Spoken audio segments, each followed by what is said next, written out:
repito uma história muito conhecida, que está narrada em Antologia Mediúnica do Natal, do espírito Humberto de Campos, que fala dos momentos finais da vida do apóstolo no corpo. Diz Humberto de Campos Espírito que depois de anos, Pedro está saindo da cidade de Roma, quando começam as perseguições do Império Romano sobre os cristãos. Ele está saindo, ele tem uma visão psíquica de Jesus. Essa visão é muito conhecida. Jesus aparece a ele, ele vai correndo para abraçá-lo, Jesus vai ao seu encontro e passa por ele. Passa por ele e continua andando. Ele volta-se, Senhor, aonde vais? Aonde vou, Simão? Vou ficar com aqueles que me amam. Morrer com aqueles que estão morrendo em Roma. Ele percebeu e resolveu não abandonar, ficar em Roma, apoiar as pessoas, auxiliá-las, até que, em um culto cristão, ele é preso e é levado para o martírio. Diz Humberto de Campos com detalhes o que aconteceu. Muitos sabem, Giovanni Papini, o teólogo italiano católico, já havia declarado isso. Outros autores da teologia também falam que Pedro foi crucificado de cabeça para baixo. Que no momento final, ele pediu para ser crucificado de cabeça para baixo, a fim de que o momento da crucificação do Cristo não fosse banalizado. Essa era a ideia. Para que a crucificação do Cristo ficasse como sendo um momento especial, né? Como sendo uma referência, e não fosse banalizado. Só que, ao ser colocado de cabeça para baixo, o indivíduo morria de hemorragia. Jesus teve a morte acelerada porque o corpo dele, o peso do corpo, esmagava os pulmões. Por isso que ele não falou quase nada. E mais tarde a lança do soldado, que penetrou-lhe as carnes. E Humberto de Campos diz que ele entrou no torpor.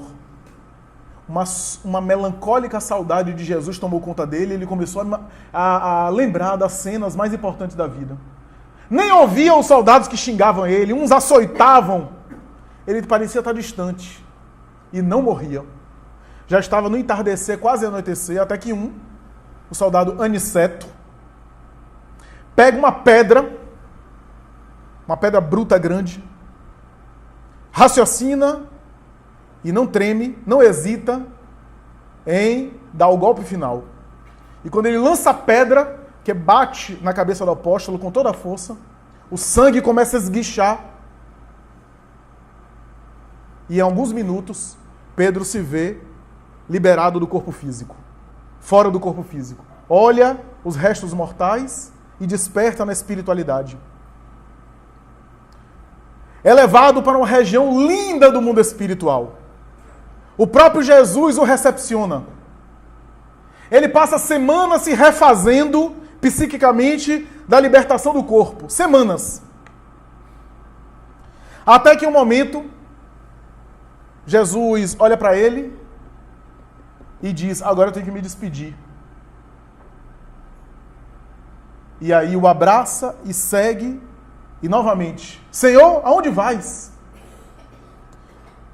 Simão, enquanto há gemidos e perturbações no mundo, não me é lícito repousar. Mas repousa tu, desfruta tu do reino dos céus, do banquete celestial de que fazes merecedor. Aí Simão diz, Senhor, se tu não repousas, eu também não, eu vou contigo. E foram.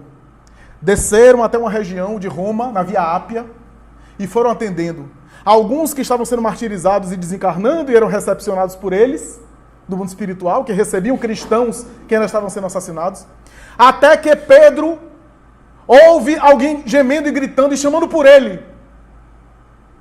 Não era apenas uma verbalização, era um grito mental. Jesus olha para Pedro e diz, Simão, alguém te chama naquela casa. Ele se aproxima da casa, olha para Jesus, porque Jesus não é gente, viu? Jesus já sabia o negócio. E quando Pedro entra na casa, Jesus fica na porta, era o soldado que havia matado o apóstolo com a pedrada na cabeça. Tomado pelo remorso, nunca se esqueceu da figura de Pedro no momento final, com o filho, com febre alta, agonizando antes de morrer. Aqui naquele momento, ele se recorda, pensava que era uma punição de Deus por ter matado o discípulo de Jesus. E orava pedindo a Pedro perdão. Pedro, quando vê aquela cena, tem uma reação. Lembra-se do algoz. Ora para Jesus, Jesus sorri para ele. Ele então compreende o que é que deve fazer. Distende as mãos e começa a aplicar passes magnéticos para restaurar a criança. E depois de mais ou menos meia hora de oração, a criança começa a se restabelecer. Aniceto dá um grito de alegria, acredita que estava diante de um milagre, e Humberto de Campos acaba a história dizendo, é assim, mesmo o algoz sabe que o cristão vai devolver o mal com o bem. Naquele dia, o soldado romano despertava para a espiritualidade, e para Pedro, o serviço apenas continuava.